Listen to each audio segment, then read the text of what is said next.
Get ready to take a flamethrower to the official narrative and learn what the elites don't want you to know. You're listening to The Tom Woods Show.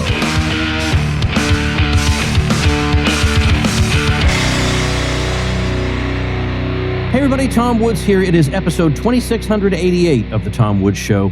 We got our old friend Auron Macintyre back on the program, and this poor soul, he's trying to get out of town, and Woods ropes him into one more Tom Woods Show episode, in like the hour he can spare before he does that. So he's a good sport. He's the host of the Auron Macintyre Show on The Blaze. He is the author of a book I keep badgering you to read called The Total State.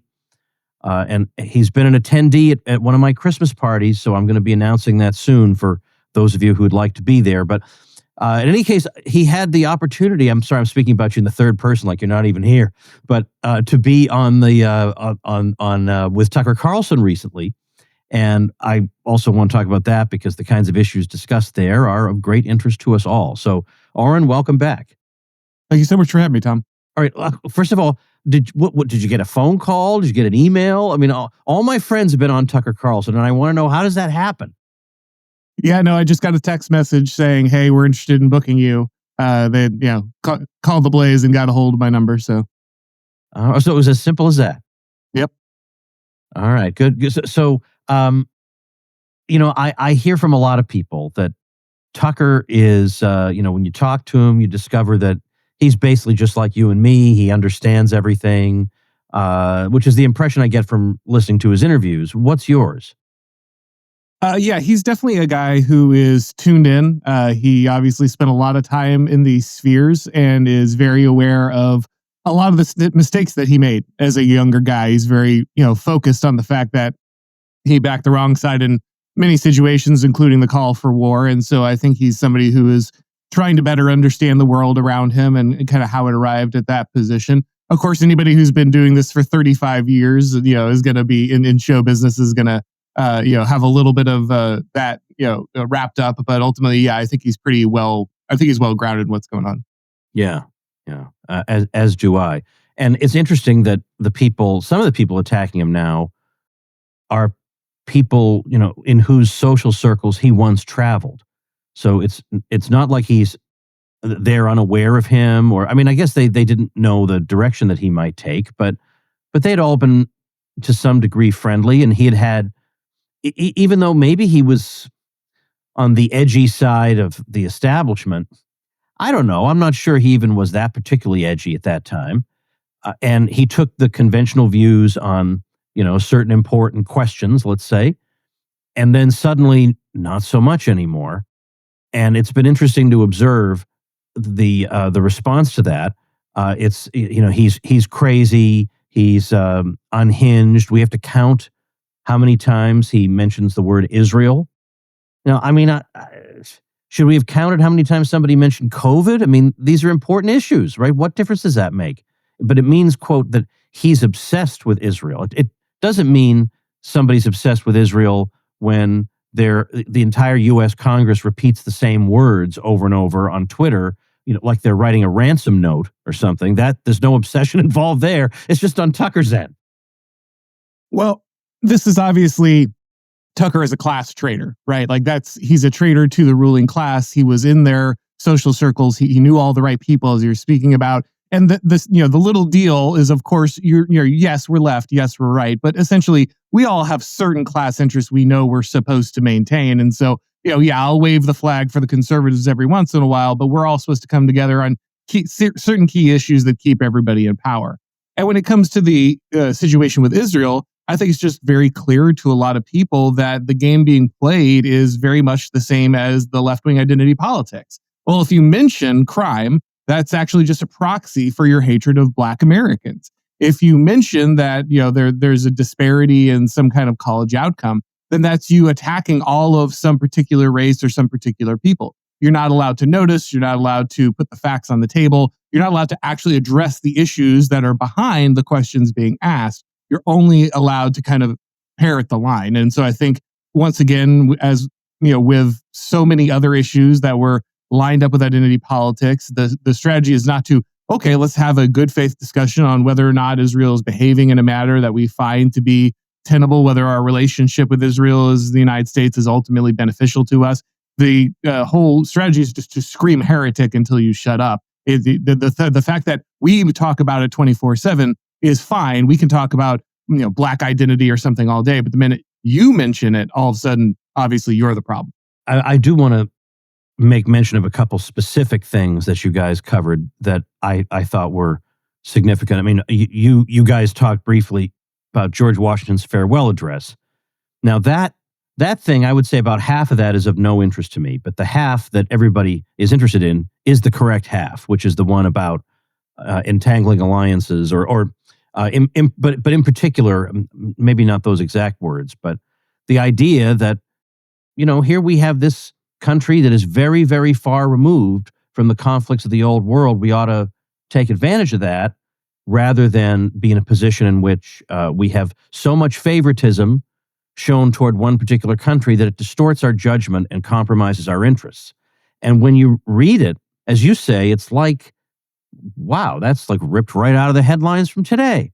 And you were saying that in your role as an educator, you have had students read Washington's farewell address, and a brief discussion ensued about the use of primary sources in classrooms, and that maybe that's been a bit on the decline. I don't know if I can verify that or not, but I sure know that I've seen a lot of the primary sources turn out to be just like presidential inaugural addresses, which are meaningless, the tissues of platitudes that don't really reflect anything about the organic lived existence of Americans.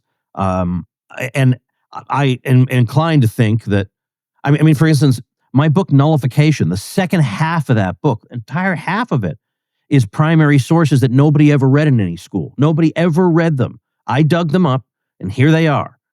But most of the time, what I find is that revolutionaries prefer that we not really steep ourselves in what life used to be like before they came along, because then we might get uppity ideas.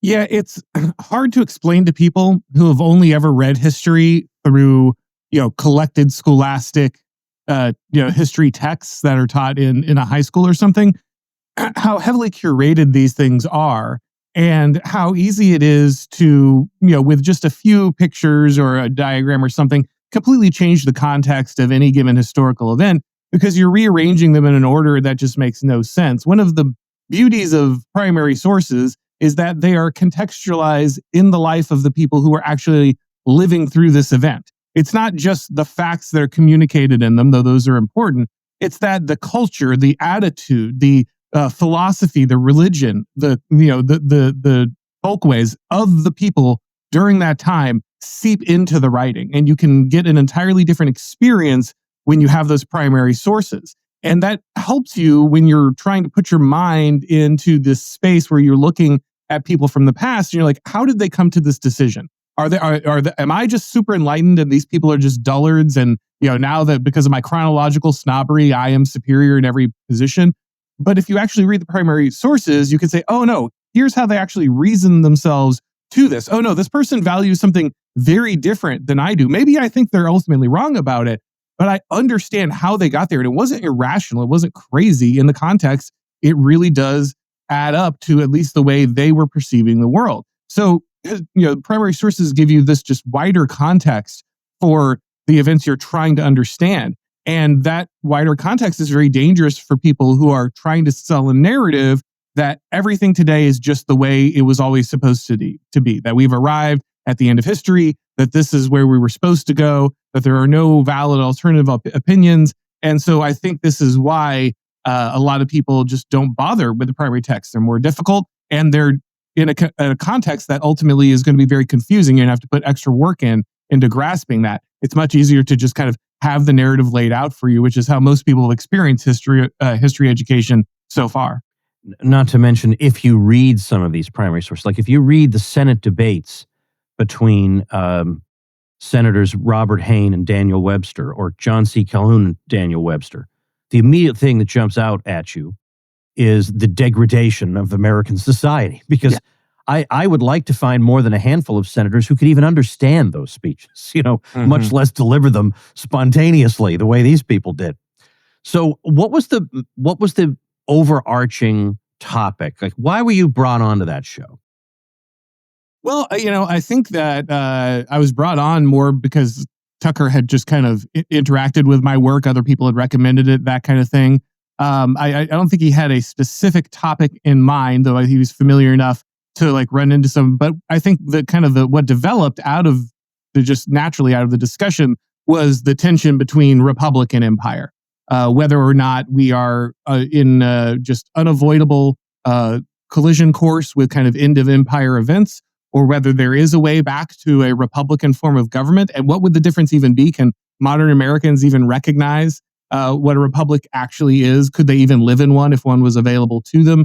And that also loops into identity and American tradition and other things that are necessary to understand that. But I think that was the overall discussion theme. Yeah. When we think about that question, I think it's important to remember that we didn't really discuss that question back 20 years ago.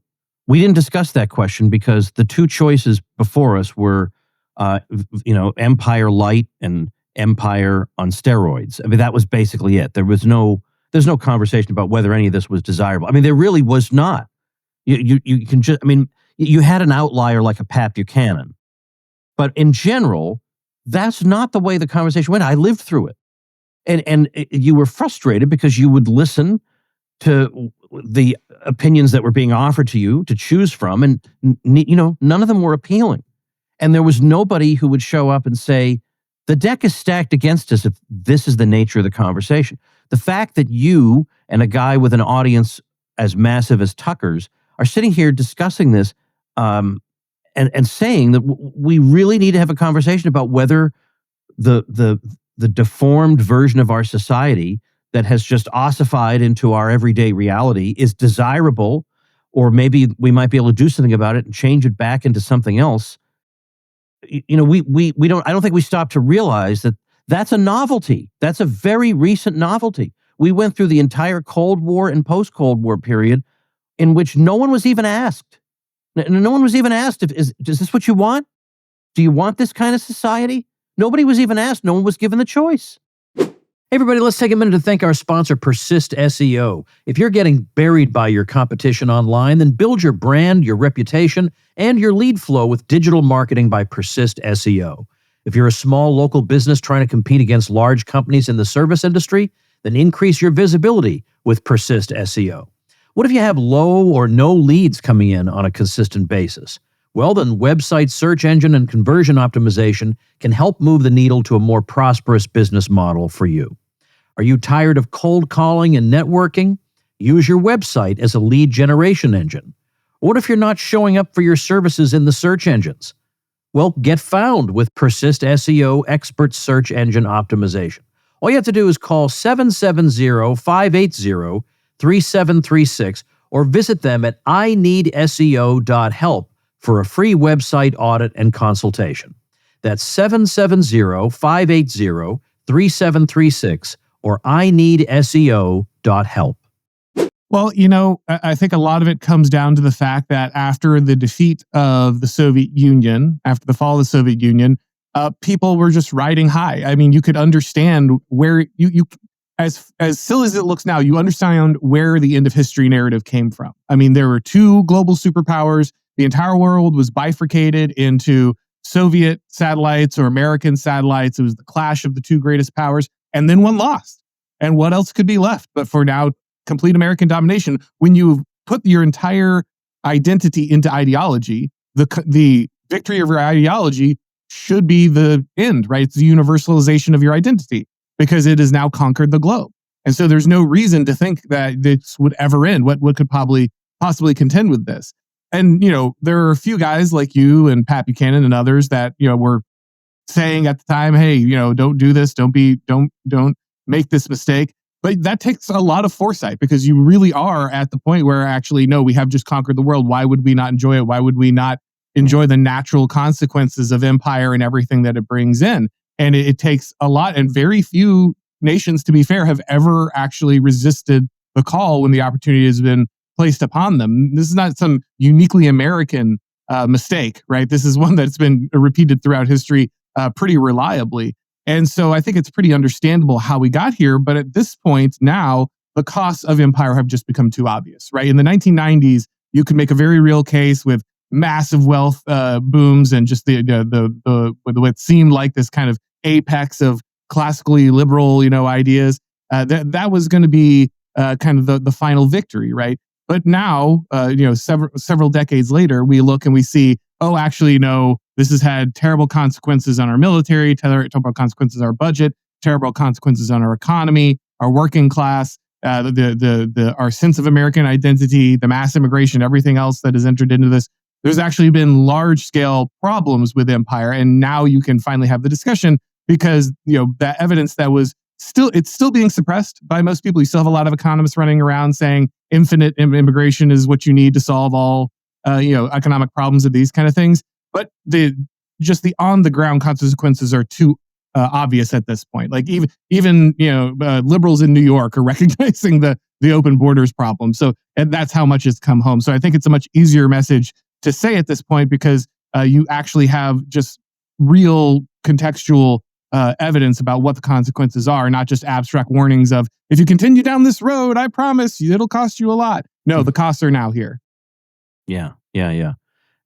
Both sides have their warnings. Like we've got warnings about climate change, but we've had those warnings for a long time. Nothing happens. Like you would think that the prices of beachfront property would have collapsed because everyone's anticipating that they're going to be, swept away by the rising tide and all that, and like they haven't. So, but this is like these are consequences everybody can see with their own eyes, and we've seen demonstrations in the streets against the state of immigration in a couple of major countries. Although, I tend to feel like the non-left, this is not their natural thing. Like they're not naturally organizers of marches and organizers of demonstrations. So even if they have a big demonstration, my guess would be that the support for them is much greater than that, because I would hate going out into the street with a sign for almost any reason. Like I just find that stupid and creepy. When it's my side of things, I still cheer for them. I myself would just hate doing it. So I think there's more. So, whereas when I see a big left-wing demonstration, I think to myself, that's everybody. That's probably the whole bunch of them. But it's interesting that suddenly people feel like they can. This is like the Overton window opening up before our eyes. They suddenly feel like they can say, I don't feel like I have to justify myself that I would like to have a home, and I'd like to have a home with other people with whom I don't need to explain myself. And we have certain mutual understandings that don't need to be written out on paper, that we just know instinctively, and that have compatible ideas and traditions with mine. And I don't feel like I need to explain that because everyone on earth already knows it, right? At this point, it's like arguing transgenderism. What is the point? Yeah. Why would I argue this? I'm just going to fight it. I don't feel like I'm up against people of goodwill who are prepared to have a debate with me about a matter of public importance. I'm up against people who want to destroy everything good. So I see no reason to sit here with my 5 bullet points and my PowerPoint presentation. I'm just going to fight against them. And I think that is the attitude that I'm seeing among some people like some British folks that I know, even some people in Australia, that the time for arguing this in college term papers, I think, has passed. Now it's just it's a matter of we have to save something that's very precious. We don't care that we're being called nasty names. We have exactly the same instincts that every people on earth have ever had.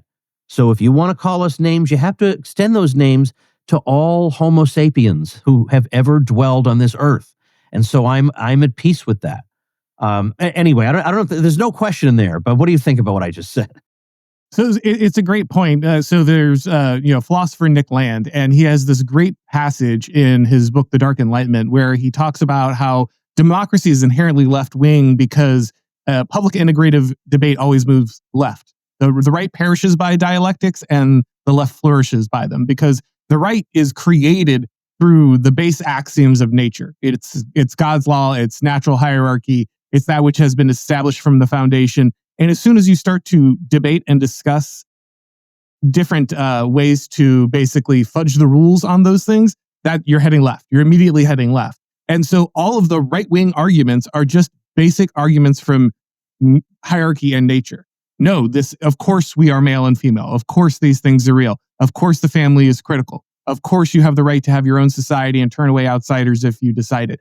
You don't debate it. There's no additional, yes, these are foundational things. They are self-evident because they are experienced in nature, in the natural hierarchy, in the way that people actually live their lives. And we don't need to continually go into these long-winded, sophistry sessions that clearly only end with you vomiting out the same left-wing opinion no matter what. We know the debate's not going to matter. You're just going to go to the name-calling anyway. So there's no longer discussion on this, like you said. There's only action. And so that's very, as you point out, it's easy to get 5,000 leftists. You can get 5,000 leftists in a demonstration with a Facebook post. For the right, you need to really crank it up. Like something really serious has to be happening. So once you see 5,000 right-wingers in the streets, that's where problems have really become so bad that there's no other choice. Yeah. And that there's a solid 500,000 at least cheering for them in that case.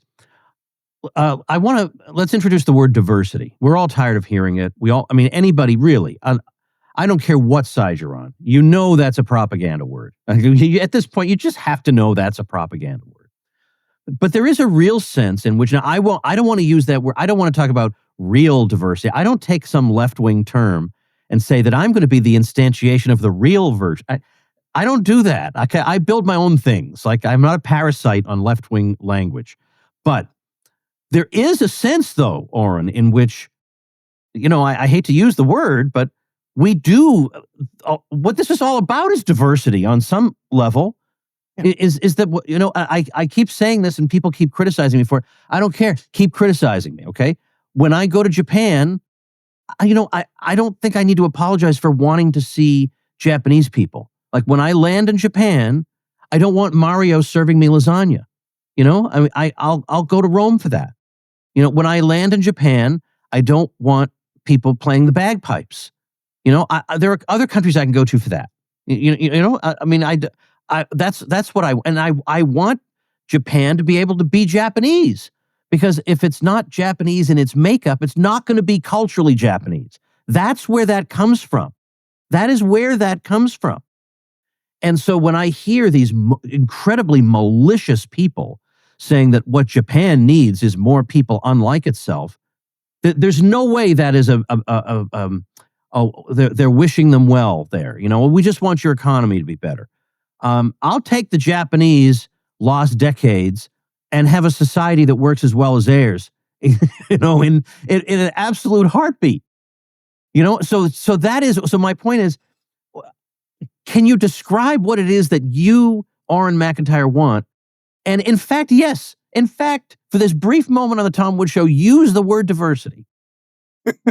Well, the simple fact is that I want the order that God created. And the order that God created is one of nations. It's very clear in the Bible. There's no confusion. In fact, we have a whole story about why all the nations trying to meld together into one is against God's will. And he returns and scatters them back into where they're supposed to be. And, in Revelation, the nations continue to exist. Like, this is very clearly God's plan. His plan was not one unified world government. In fact, he struck one down on purpose. So, yes, we want diversity of peoples. But in order to actually have diversity of peoples, you have to have different peoples. They can't all be in the same place, all at the same time, all living in the exact same way. And if you do that, then it creates a terrible homogeneity. I mean, not to make this the ugliest version of it, but if you went to Epcot and everything was just America Land, that would be a pretty boring visit, right? The whole point of that is that you recognize that going to the different cultures, even as like Disneyfied and stilted as they are, provides something unique in each one. And if you lose that, then you kind of lose the whole thing. And people are starting to recognize this, because not only can you not get rid of all this, different differentiation between peoples, but when you try to bring in a bunch of people from a different culture, what you end up doing is just destroying the majority culture there. You don't actually create anything better. You simply import the new majority culture. Something is going to dominate.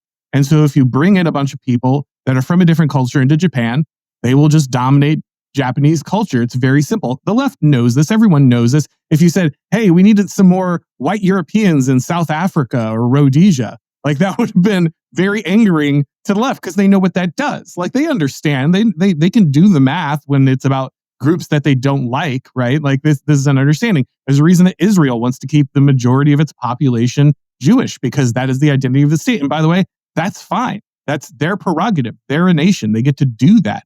And so all people are actually looking for is the same, to extend the same thing that we understand in every other context to countries like the United States or Britain, that they have identities, that they are peoples, and that they have the right to protect those identities. And if we don't, then what we will lose is the actual diversity of nations. We will not create more diverse societies. Hey, everybody, you know the ideas we talk about here on this show? How about we put them into practice? Because I don't know about you, but I prefer to get my tax guidance from someone who hates the tax man with the same burning passion I do. The great Matthew Sercely is a tax attorney who uses every one of his 826 IQ points to help liberty-minded folks just like you keep more of your money and stay out of trouble with the IRS. And by the way, yes, I said attorney, not CPA. And that means your conversations with him are protected by attorney-client privilege. You can't get that kind of protection from your accountant. Another thing about Matthew Sercely, he's one of us. If you're coming to my Nashville murder mystery party on October 7th, you'll meet him there.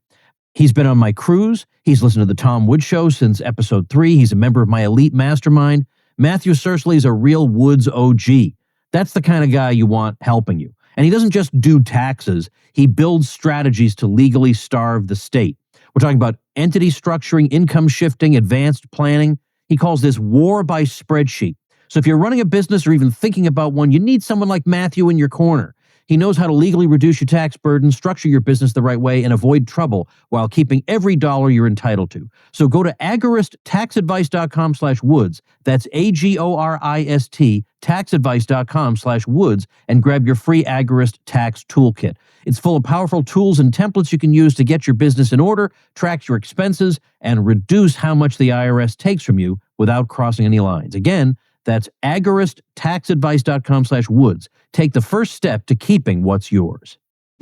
Well, then, I want to mention there are people whose contribution to the world of thought is that woke is bad. Now, I get that woke is bad. The woke people are absolutely hopeless, and all their dumb arguments don't amount to anything, and they're wrong in every single aspect of how they look at the world. So I agree with that. But then if you were to start speculating about things a little bit more interesting than just woke is bad, well, now that's not allowed there, Auron. That's not allowed because the range of opinion is about this size right here that I'm demonstrating on the screen. It's about so big. And you can talk about, and on that card, woke is bad is written on like 3/4 of it. So that's mostly what you can talk about. But you, when you're talking with Tucker, touched on a number of, I wouldn't even call them third rails because they're not even well known enough to be third rails. But even to say that, there are some issues involving democracy that, you already were critical of it, that are a problem for us in the long run. And I don't know how those can be fixed, but I'd rather be aware of them than not. I'd rather discuss them with other intelligent people than keep them sitting there inert in my head. And I guess you made some comment, which sounds like derived from Hans Hoppe, about monarchy and democracy and the incentive structures that exist in both. Now, there's nothing wrong with talking about this. There's nothing wrong. And I won't even mention his name, but you shocked somebody by bringing this up. Well, I mean, how could he say? What a ridiculous. And it's just this, like the response is all this, like pointing and shouting. Yeah. And there's no engagement.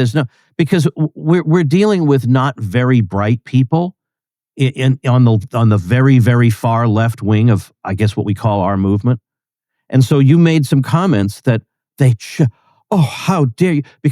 And what I don't get is, how can you have lived under this system for your whole life and seen how impossible it is to move the needle on anything. I mean, overwhelmingly difficult to move the needle, even in areas where the vast majority of the people agree with you. You cannot move that needle because we have all these fiefdoms that no one even knows how to control, that just run everything. You can't even pinpoint who's to blame for half the things going on. You can't get anybody to listen to you. All they do is repeat slogans all day. And it never dawns on you, maybe there's something wrong with this damn system. Like you're not even willing to have an independent thought then. Like what would have to happen before your brain switches back on? Well, there's a lot there. So first, I know there is. Sorry. It's okay. So first, it was very funny, the clip that got pulled, because of course, in the very clip that was being put around, I say directly, of course, an actual republic would be preferable. So that's literally in the clip. Yeah. But of course, when you're typing the headline on Twitter, you don't put that No, caveat in there because you don't want the context to be in there, because you know that your followers are so dumb, like you have so little respect for the people you're pushing propaganda to, that if you just leave out what I actually said, then they'll just take whatever you typed on top of the video and pay no attention. They're not going to take the minute and a half to watch the clip, in other words. So there's that.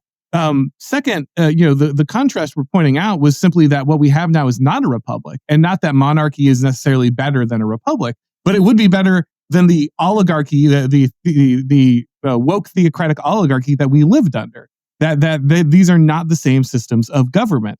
And, that's a very simple point. It's one, as you point out, Hoppe points this out, but he got it from Bertrand de Juvenal, which all of your readers or listeners should be reading if they have not read that text, because that's where Hoppe is getting most of his understanding of power. That's why he's the best libertarian, because he actually pulled real theory of metaphysics of power out of important thinkers. But the final point about that is simply that the people who are define themselves by defending the status quo have taken what America was supposed to be, and they've attributed the love of that America for love of what we have now. That if you're criticizing what we have now, you must be criticizing the founding ideals of the United States. But if you know anything about the founding ideals of the United States, you know that what we're doing now is nothing in comparison. If you've actually read the primary sources, if you've actually read Federalist Papers, if you've actually looked at what our founders thought, what we're doing now has absolutely nothing to do with the actual Constitution or the way that we were supposed to be governed. And if you're going to do anything, you should be advocating for a return to that. But they're not even advocating for a return to that because they don't know it. They got all their history from Sean Hannity and Schoolhouse Rock. They don't have any real understanding of the values. They're not going back and reading Albion Seed. They're not trying to understand the folkways of the different peoples that populated the United States. They're not drawing their conclusions by deeply, studying the documents of the people. No, they're just taking the slogans they got from talk radio and a few bad textbooks, and they're saying, this is America. And so that's what I'm going to defend. And that makes it very easy then to perpetuate the system we have now, because the system we have now is so radically different from the founding of America. The only way you could believe they are any way related is if you have a cartoon view, a Marvel movie view of America that was furnished to you by modern history. And that's the real problem. They think they're defending America, but they're not. They're defending the empire, and they don't even know it because they think they're exactly the same thing. They cannot grasp the difference because they refuse, and they think that anyone who reads anything beyond that, who understands anything beyond that, they're a heretic, right? They say, oh, it's the cooties theory of history. You read somebody and now you have the evil juju on you, and that means everything, you're going to absorb every one of their ideas. It's exactly what the left does, down to a T, and they have the gall to run around calling everyone woke. It's just insane. Yeah. Well, I recommend read the second half of Nullification, my book Nullification. You'll find American history in there that, as I say, one of the long essays in there hadn't been printed anywhere since 1833. It just disappeared. And yet it tells you everything you need to know about the way the American Republic is supposed to function. I mean, it's absolutely fascinating by a U.S. cabinet member. I'll say, even though I love the American tradition, there's so much I love about. I mean, this is about American society, I'm never ever going to say the words "the American experiment" because I don't think of people in my country as residing in test tubes and there's some scientist running something on us. But I love the American thing. I just love it. But I on the other hand am willing to say, but But hold on, if we think beyond it just for a second, just for fun, like, aren't we allowed to have some fun? I want to have a little fun. And one of the arguments is that when we look at this woke oligarchy, as you describe it, one of the problems with them is that they, whereas Budweiser gets hurt if they go woke, like Bud Light, they get hurt. Cracker Barrel gets hurt if it goes woke. These people don't get hurt. Why would they? Right? They don't own the U.S. There's no shareholders, so they can sit here and turn the country against itself and consume its capital and make all kinds of irrational decisions normal people would consider irrational, because they don't have to think of the long-term capital value of the country, because it doesn't matter to them. They're not going to be in charge when the thing falls apart. Or, they actually enjoy presiding over a country that's divided against itself. But the point that Appa makes is that a monarch has a little care for this. And there was a critic who took you to task for thinking this, even though it's obvious. If I'm going to hand something on to my heir, I don't want to say to my heir, okay, half the country thinks men can be women. Have fun with that. I have no desire to do that. Or hollowing the thing out by overtaxing it and looting it. I'm a monarch. I'm going to loot it a little, but I'm going to loot it realizing that there's a future for this country too. So I want to if share I the eat sheep, the seed corn, I'm not going to butcher it. Yeah. Yeah, exactly. You know what I mean? So that's it. Why is that not at least something we can say, well, that's an interesting thought, because there is a sense in which he, in a sense, owns things and so therefore wants to preserve the long-term value of them. I mean, maybe that's an absolutely dumb way to think, but it doesn't deserve to be dismissed. I guess what I'm saying is the absolute lack of curiosity among, the woke people, we know they have no curiosity. They have one idea, they're going to run with it. But the people who are trying to police our movement are they're absolutely satisfied with like 5 ideas, and I just want to have broader conversations, and maybe I'll be wrong in some of them, but at least I won't be boring as hell like these people. Well, the problem, Tom, is that we are slaves to ideology, right? Yeah. And you know this, having been in the libertarian movement, it's just as prominent there as it is in the conservative movement. They don't have an understanding of people as a people, and then we as a people are looking for the system that is best for us. And that allows you to have discussions. Okay, is monarchy going to serve our people best? Is a Republican government going to serve us best? Is there another option, an aristocracy, something that's going to serve us best? When your identity is not wrapped up in your ideology, you can ask these questions. But when your identity is your ideology, when you are a propositional nation, when you are a libertarian and that is who you are to your core, then any attack on the ideology is attack on your identity. And this is why people get so sensitive over these ideological issues. You can't suggest that monarchy could have benefits because the entire identity is wrapped up in defeating a monarch, right? That's where you have your identity as a person. Or you can't challenge the idea that, there might be something about a completely open border and free markets that has some deleterious effect on a people, because your identity is those free markets or is that open border. Like, when your identity is entirely wrapped up in systems, any pointing out that a system has a problem or a flaw, or there could be a competing advantage in another system, is a direct attack on identity. And as we know from the friend-enemy distinction, that's what matters. What people really care about at the end of the day is drawing the line between people who they think are attacking their identity or people who are part of their identity. And whether that identity is ideological or religious or racial or whatever it is for a person, when you hit that core, you can always tell because they always lose their mind. And so the minute you hit if you're trying to figure out what someone's bedrock belief is, like what do they really base their value and identity on, you can always find it, because the minute they just completely unhinge on a topic, that's because that's where their organizing principle is. And to be fair, that's actually good when it's in the right place. That's actually a very natural, because that's what keeps you from deconstructing your identity, which is what the left ends up doing to you. So I'm not saying that instinct itself is wrong, but when you place it in something like ideology, then you can't have discussions anymore, because touching that ideology is unspooling the identity and therefore releasing that friend-enemy fight mentality. Now that's hard for me and for some of my listeners to hear, because let's be perfectly blunt, and I don't think I'm I'm saying anything that's disparaging to my listeners, because everything I'm saying applies to me in spades. But it's that we think we're right. We think we're right about everything. So I don't need to. What do I need to learn from any other system? That's my kind of feeling. I'm right. I have nothing to learn from anything else. So it's hard to say. I have to concede X, Y, or Z. That can be that's hard for any of us. I mean, even if we didn't have ideology in the way, it's really, really hard to say, this person who's come around in this other way of thinking really has an insight that I've been completely blind to. We usually lack the humility to do that. I want to introduce something into this conversation, if I may. And I like that, when I talk to you, I can talk for a little while and it's okay, because it's like a real conversation. Like I don't have a list of questions I'm going to ask you. Like I would just jump off a cliff before doing that. That's not how way I run this. I want to just talk. And so I want to introduce something. So years and years ago, because I've given conference presentations on this. I think I wrote something on it. Heaven knows where it is now. I think it was in a print publication. So gone forever, in other words. And I did a podcast episode on it.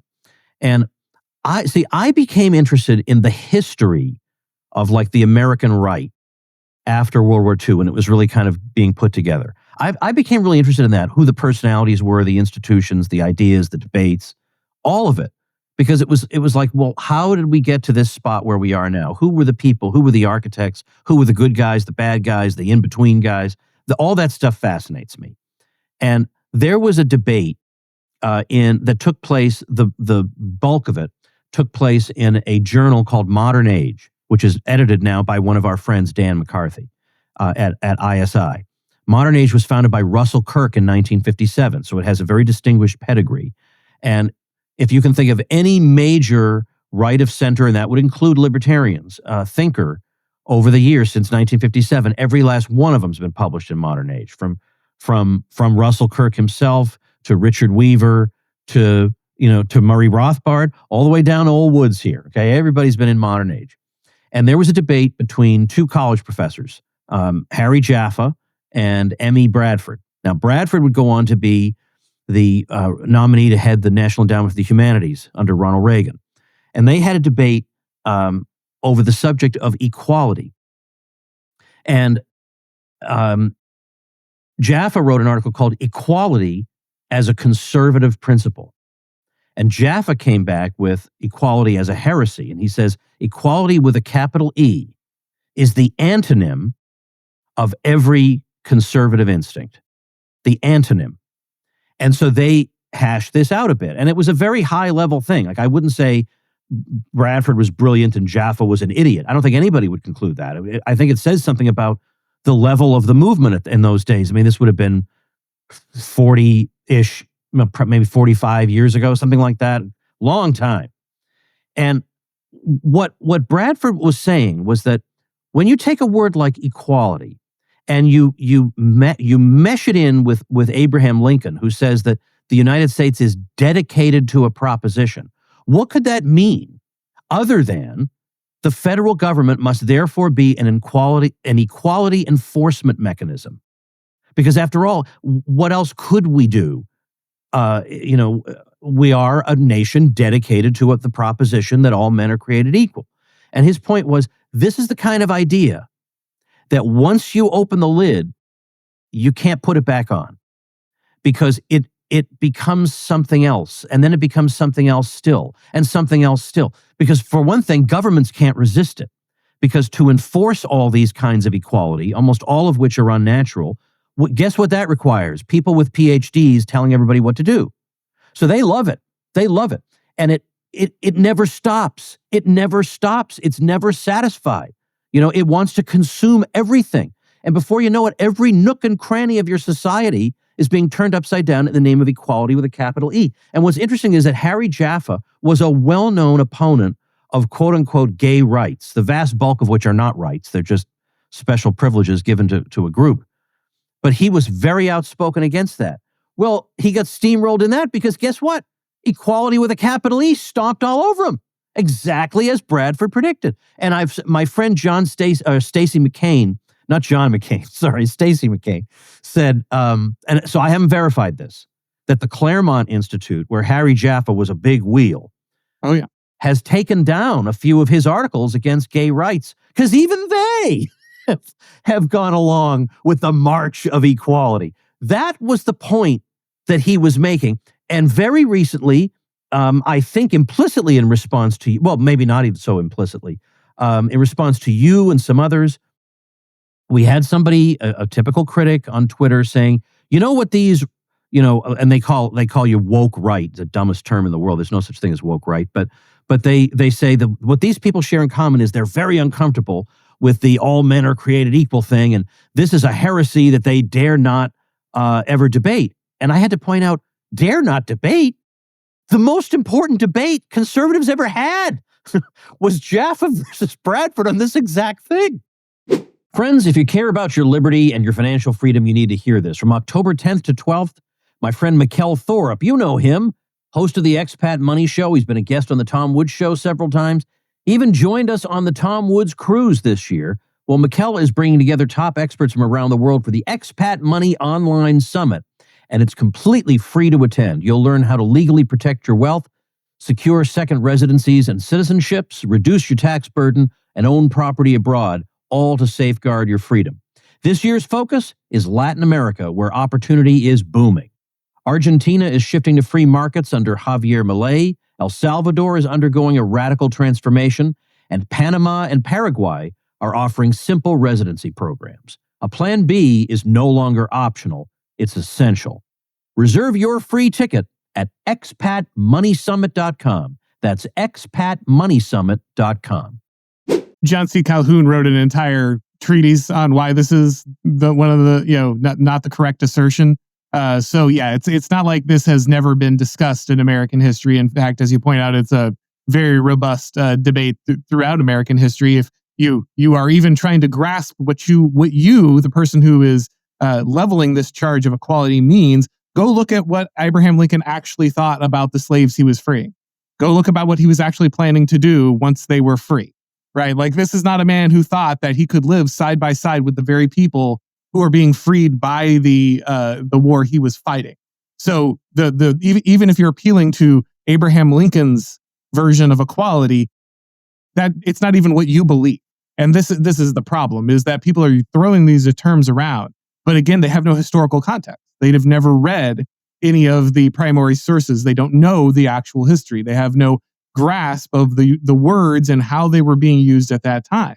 When the founders were talking about all men being created equal and it being self-evident, I think they were aware that it actually wasn't evident to people somewhere in China.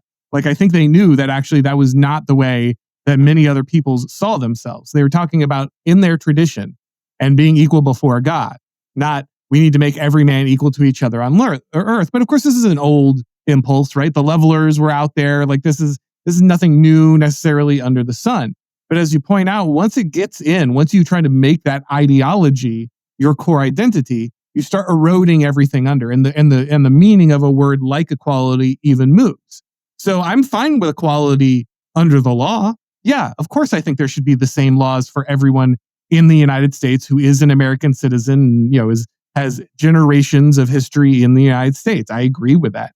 But the idea that then I need to ensure that every institution produces the same outcome for every group of people that it serves, that we have to keep some statistical accuracy for every single group and make sure that they're properly represented in every area, to come up to the idea that, well, because it says it's equal somewhere, it's the government's job to provide this.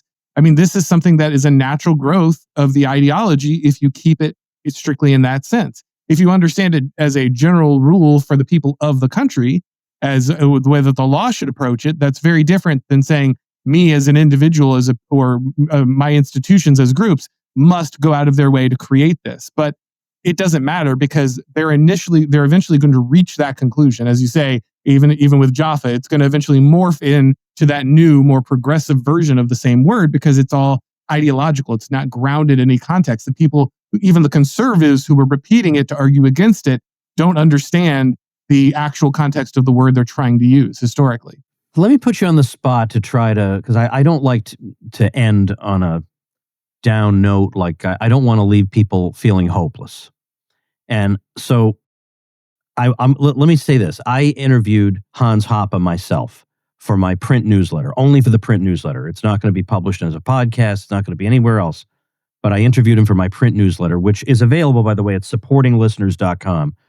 Everybody who supports the show at supportinglisteners.com gets my monthly print newsletter. So I interviewed Hans Hoppe because I thought anybody who supports me deserves something as cool as an exclusive interview with Hans Hoppe. And I asked him at the end, so because his best friend in the world was Murray Rothbard, who was, I think, clear-eyed about the world. But in the long run, even though he thought in the short run things looked pretty hopeless, in the long run, he had a great optimism. And Hans was telling me that of all the things that he loved about his friend, the one thing he found it difficult to share was that long-term optimism. Because he said, I look around and I don't see that we've won any victories at all. He said, can you contradict that? He said, I don't know how to end on a hopeful note. And so I wonder, do you have an approach to this question that is a little brighter than Hans's? Yeah, I think that we're trying to win battles at scale that we probably can't win. We're trying to win. We're trying to win that one big election that's going to turn everything around. But that's not how that works. I think we are speed running the Overton window, as you pointed out. The fact that Tucker and I can even have the conversation we had on the size of platform that we had it is massive. The fact that the people who are screeching at us the loudest are screeching at us shows you that they are truly worried about what's going on. They can feel the breath of the wolf on their neck. The system is really in trouble. Now, some of that is because things have gotten worse, to be fair. But I think part of it is also that people are recognizing the reality of these problems and are willing to have discussions they were never willing to have before. I think I see a lot of people turning to things like faith in God because they recognize that the times are those in which religious faith is something that's going to bolster you and get you through and provide you the kind of community identity necessary to have meaning in your life and work through times that are going to be troubled like this. And ultimately, those strong communities built on things like faith are the things that are going to get through this. They're the ones that are going to resolve this. They're the ones that are going to figure out how to create new communities, new scenarios of living that I think will be able to make real progress. I think that this issue is in many ways going to be resolved in small pockets of the nation rather than in some sweeping vote. And that's why I think you guys like you and me are always encouraging people to better themselves and better their community and build those connections and those families and those faiths and those things that are going to be resilient in the face of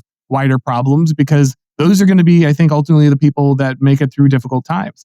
Well, it doesn't, maybe people will say, oh, that's a downer that you think difficult times are coming. But I think it's pretty obvious to everyone that they're already here. So the only question is, are you going to do the work to make sure that you and your family and those around you are going to do well and are going to survive it and move forward and have real victories? And so I think that's where the focus has to be. The victories will come, but the victories are going to come closer to home. And we need to be okay with that. And we need to see that as actually a big advantage for us if we're serious about, I think, ultimately winning this thing. What's a link I should give people for the Auron Macintyre world? Is there one? Yes, I got a website, auronmacintyre.com, and that'll link you to the YouTube and the Rumble and the podcast and the book and all the social media. Okay, since if they don't know how to spell Auron, and Macintyre can be spelled more than one way, can you spell it? Sure. Auron and then Macintyre. Okay, very good. So check that out. I'll also have links for Auron at tomwoods.com/2688. All right, well, safe travels, my friend. Thank you very much for your time today. Of course. Thanks for having me. And thank you, ladies and gentlemen. By the way, don't forget to go on vacation with me. We're going to have the best time ever on the 2026 Tom Woods Cruise. Check it out at tomwoodscruise.com. See you next time. Make yourself and those you love less vulnerable to the regime, both mentally and physically. Get more forbidden information at tomsfreebooks.com and be sure to subscribe to the show wherever you listen. See you next time.